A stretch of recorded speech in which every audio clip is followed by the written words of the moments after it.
Radhe Radhe everyone. I hope आप सब बहुत अच्छे होंगे। मैं भी बिल्कुल अच्छी हूँ। आप सभी को राधा अष्टमी की बहुत बहुत शुभकामनाएं। आज की वीडियो में हम बात करेंगे कि राधा अष्टमी का व्रत कैसे करते हैं और पूजा कैसे करते हैं। जैसे कि आप सभी को बताया, राधा रानी का जन्म नहीं हुआ था, वो प्रकट हुई थी, तो इनका प्रकट दिवस मनाया जाता है। राधा अष्टमी के दिन मंदिरों में सुबह सुबह 4 बजे मंगला आरती के समय राधा रानी का अभिषेक कराया जाता है और मंगला आरती की जाती है।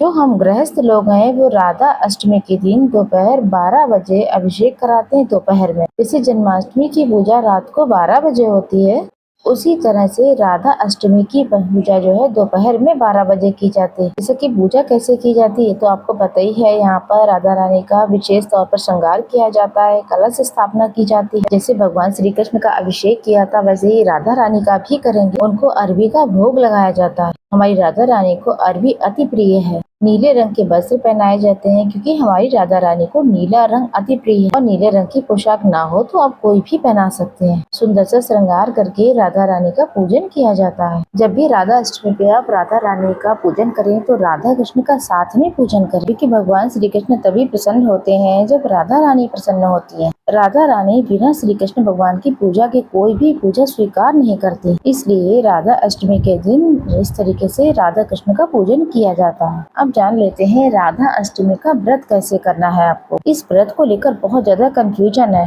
देखिए, राधा अष्टमी का व्रत 3 प्रकार से किया जाता है। पहला ये है कि यहाँ पर राधा अष्टमी के एक दिन पहले यानी कि सप्तमी तिथि पर व्रत किया जाता है। सप्तमी तिथि को पूरा दिन व्रत किया जाएगा और राधा अष्टमी के दिन सुबह सुबह 4 बजे मंगला आरती करके राधा रानी का अभिषेक पूजन करके व्रत खोल लिया जाता है। ये तो रहा पहला तरीका व्रत करने का। दूसरा तरीका है, यहाँ पर कुछ लोग राधा अष्टमी के दिन पूरा दिन व्रत करते हैं। दोपहर में राधा रानी का अभिषेक कराते हैं 12 बजे, उन्हें भोग लगाते हैं, आरती करते हैं। शाम को चंद्रमा को अर्घ देने के बाद फिर अपने व्रत का पारण करते हैं। इसके बाद जो तीसरा तरीका है वो ये है कि कुछ लोग राधा अष्टमी के दिन व्रत करते हैं, फिर दोपहर में राधा रानी का पंचामृत से अभिषेक कराएंगे, उन्हें भोग लगाएंगे, आरती करेंगे, उसके बाद इस प्रसाद से अपना व्रत खोल लेते हैं, यानी कि 12 बजे तक का व्रत करते हैं। ये 3 तरीके हैं राधा अष्टमी के व्रत को करने के। जैसे कि ये तरीके तीनों है, जैसा आपको सही लगे, जैसी आपकी सुविधा है आप कर सकते हैं। लेकिन राधा अष्टमी का व्रत आप जरूर करें, क्योंकि राधा अष्टमी का व्रत करने से ही जन्माष्टमी का व्रत पूर्ण होता है।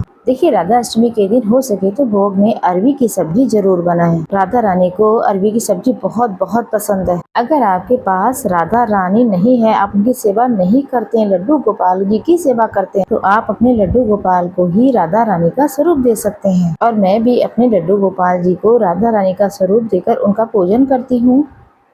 अगर आपके पास लड्डू गोपाल जी और राधा रानी दोनों की सेवा है तो आप दोनों को एक साथ में अभिषेक करवाएं, दोनों का सुंदर श्रृंगार करें, दोनों की एक साथ पूजा आराधना करें। तो राधा अष्टमी का व्रत कैसे किया जाता है, आई होप आपको ये सारे डाउट क्लियर हो गए।